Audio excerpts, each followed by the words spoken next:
अस्सलाम वालेकुम व्यूअर्स, मैं हूं जाहिद तनोली एडवोकेट और आप देख रहे हैं law and the lawyer.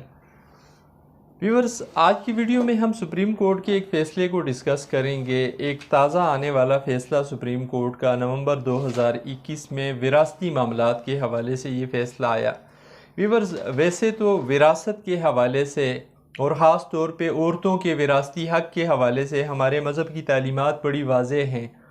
Quran करीम में कई जगह पे औरतों को उनके विरासती हक़ देने के हवाले से ताकीद की गई है हमें, और हमारे मुल्क का कानून भी इस चीज़ पे ज़ोर देता है। लेकिन बदकिस्मती से हमारे मुआशरे में एक गलत रवश, एक गलत रवाज चला हुआ है, जिसके ज़रिए मर्द जो होते हैं वो अपनी बहनों को, अपनी बेटियों को, या जो भी उनकी होती हैं ऐसी औरतें जिनका विरासती प्रॉपर्टी में से अपने वालिद, अपनी वालदा की कोई हक़ बनता है, उससे महरूम रखने के लिए मुख्तलिफ़ हीले बहाने, मुख्तलिफ़ हथकंडे यूज़ करते हैं। आज की इस वीडियो में हम इसी तरह के एक फ़ैसले की बात करेंगे जो सुप्रीम कोर्ट ने दिया है ताज़ा तरीन इस हवाले से।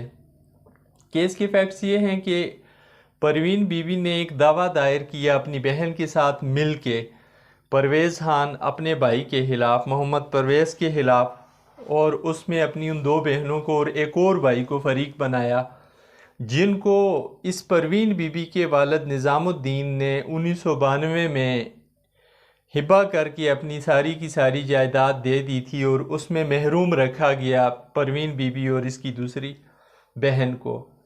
ये केस दावा खारिज हुआ सिविल कोर्ट से, इसके खिलाफ अपील की परवीन बीबी ने, अपील मंजूर हो गई। अपीलेट कोर्ट ने मंजूर करते हुए अपील दावा डिग्री कर दिया परवीन बीबी का, और उस हिबा नामे को मनसूख कर दिया जो 1992 में हुआ था। दूसरी पार्टी जो मोहम्मद परवेज़ था, इसने रिवीजन फाइल की हाई कोर्ट में, और रिवीजन मंजूर हो गई और अपील वाला फ़ैसला सेटासाइड हो गया। इस अपील रिवीजन वाले फ़ैसले के ख़िलाफ़ फिर सिविल पिटीशन फाइल की, जिसका नंबर था 4349/2018 की ये सिविल पिटीशन थी, सुप्रीम कोर्ट के सामने आई, और इसमें मौक़िफ़ अख्तियार किया रिस्पोंडेंट की तरफ से कि अव्वल तो ये अपील CPLA जो है, या ये सिविल पिटीशन मेंटेनेबल नहीं है, क्योंकि उस वक्त जो court fees for the purpose of court fees and jurisdiction जो तयन किया गया था मुद्दईयान या मुद्दईया की तरफ से अपने दावे में, वो इतना है नहीं कि उसके ख़िलाफ़ सुप्रीम कोर्ट में अपील की जा सके। इस पॉइंट को भी डिस्कस किया गया, लेकिन जो मेन पॉइंट था वो यही विरासती उनसर था कि औरतों को उनकी जायज़ शरई हक़ से महरूम रख दिया गया था, विरासती हक़ से महरूम लिया गया था उस हिबे के थ्रू जो 1992 में हुआ।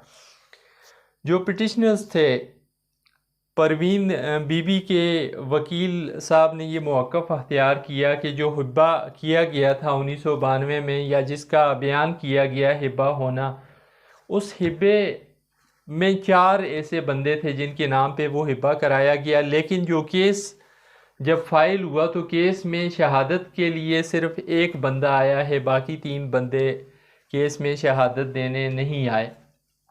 दूसरा, जो निज़ामुद्दीन था, उसकी लैंड रेवेन्यू एक्ट की सेक्शन 42 सब सेक्शन 7 के मुताबिक शनाख्त नहीं हुई कि वो वही निज़ामुद्दीन था जिसने हिबा किया या कोई और शख्स था।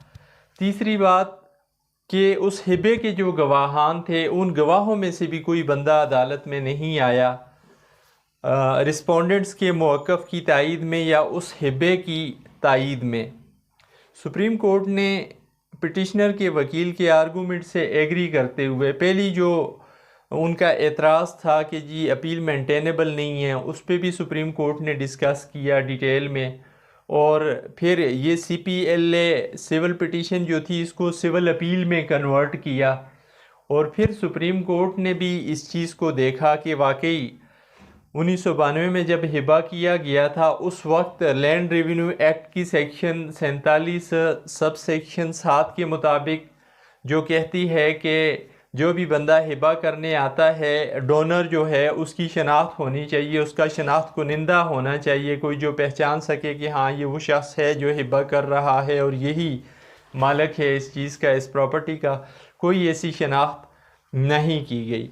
दूसरी बात, 4 बंदे थे जो बेनिफिशरी थे, उन चारों को चाहिए था कि वो साबित करते उस हिब्बा को सही, लीगल, लाफुल। उन चारों में से सिर्फ एक बंदा आया है अदालत में बयान देने के लिए, जबकि बाकी 3 बंदे नहीं आए। ना ही उन 3 बंदों की तरफ से कोई मुख्तारनामा, कोई पावर ऑफ अटारनी दी गई इस एक बंदे को कि ये उनके बिहाफ पे भी पेश होके अपना बयान रिकॉर्ड कराए। कोई इस तरह का मामला नहीं हुआ। दूसरा, सुप्रीम कोर्ट ने ये भी कहा कि जो गवाह थे उस वक्त हिब्बे के, उन गवाहों में से भी कोई गवाह अदालत में नहीं आया, नहीं पेश हुआ। इसलिए आम तौर पे ख्याल तो यही किया जाता है कि डोनर के मरने के बाद किया गया जो उसकी लाइफ टाइम में किया गया है हिब्बा होता है, उसको बहुत कम अदालतें छेड़ती हैं। लेकिन इस केस में अदालत ने ये देखा कि ये डिफेक्ट हिब्बा में थे। और दूसरा सबसे बड़ा डिफेक्ट ये था कि 4 वारसों को दे दी गई सारी प्रॉपर्टी और 2 वारस महरूम रख दिए गए। लिहाजा सुप्रीम कोर्ट ने रिविजनल कोर्ट के आर्डर को सेटिस्फाइड किया और अपील वाली अदालत जो एपीलेट कोर्ट थी उसके फ़ैसले को बहाल रखा और रेवेन्यू अथॉरिटीज़ को ये डायरेक्शन दी सख्ती के साथ कि वो इन 2 जो पिटिशनर्स हैं इनका नाम ऐड करें, विरासती जो भी इनकी प्रॉपर्टी बनती है वो इनके नाम कराई जाए, इनके नाम की जाए रेवेन्यू रिकॉर्ड में। यहाँ सुप्रीम कोर्ट ने एक और बात की कि हमारे माशरे में एक रवाज पकड़ चुकी है, एक गलत रवाज, एक गलत रस्म पड़ चुकी है। मेल मेंबर्स फीमेल्स के जो लीगल शेयर्स होते हैं विरासती प्रॉपर्टीज़ में, उनको हड़प करने की मुख्तलिफ़ किस्म की हथकंडे इस्तेमाल करते हैं, उसके लिए फ़्रॉड करते हैं, मुख्तलिफ़ किस्म की कोशिशें करते हैं। इन कोशिशों की वजह से न सिर्फ उन लोगों के वो लोग या वो औरतें अपने हक से महरूम हो जाती हैं, बल्कि अदालतों पे भी एक अजीब किस्म का, एक गलत किस्म का बोझ पड़ता है। अदालतों पे भी बर्डन बढ़ जाता है फॉल्स एंड फ्रिवलियस किस्म के केसेस की वजह से। इस चीज़ पे केस तो होना ही नहीं चाहिए, ये शरई हक है औरत का, उसको मिल जाना चाहिए। सुप्रीम कोर्ट ने इस फैसले में ये कहा कि इस तरह के लोग जो इस तरह की हरकतें करते हैं, वारसों को उनकी जायज़ शरई हक से और ख़ास तौर पे औरतों को उनके जायज़ शरई हुकूक से महरूम रखते हैं, इस तरह के लोगों की हौसला शिकनी होनी चाहिए। ये थी आज की वीडियो। उम्मीद है आपको वीडियो पसंद आएगी। आखिर में गुजारिश, अगर आपने चैनल सब्सक्राइब नहीं किया हुआ तो चैनल को सब्सक्राइब करें, लाइक करें और बेल आइकन प्रेस करें ताकि हर नई आने वाली वीडियो बर वक्त आप तक पहुंच सके। थैंक्स। अल्लाह हाफ़िज़।